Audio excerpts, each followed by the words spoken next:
কেয়া চক্রবর্তী, তারও এরকম একটা মৃত্যু হয়েছিল, নৌকোতে জলের মধ্যে পড়ে গিয়েছে।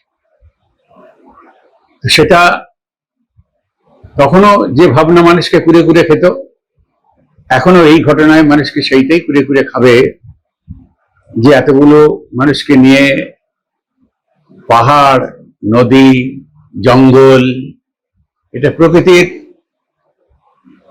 নিজস্বতা, তার নিজস্ব নাকি নিয়ম কানুন আছে, তার নিজস্ব রীতিনীতি আছে, সবই মানুষের জন্য করা।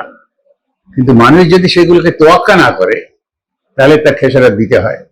সেটা যে সবসময় খুব সুন্দর হবে, ভালো বলবে মানুষ, সার্টিফিকেট দেবে, নাও হতে পারে। আজকে তো এই ভাবনা তো কাজ করবেই, যে একটা জায়গায় শুটিং হতে গেছে, একটা টিমের মধ্যে যে সিকিউরিটি থাকার কথা, কে কোথায় যাবে না যাবে, শুটিং কিভাবে হবে না হবে, জলাশয়ে হবে কি জঙ্গলের মধ্যে হবে কি পাহাড়ে হবে, সেখানে সেইভাবে সিকিউরিটি সাজানো, নিয়ম কানুন সব তো আছে। নইলে যারা জাস্ট কখন কি দুর্ঘটনা ঘটে যাবে, এটাতে যে কোনো মুহূর্তে ভাবার কথা।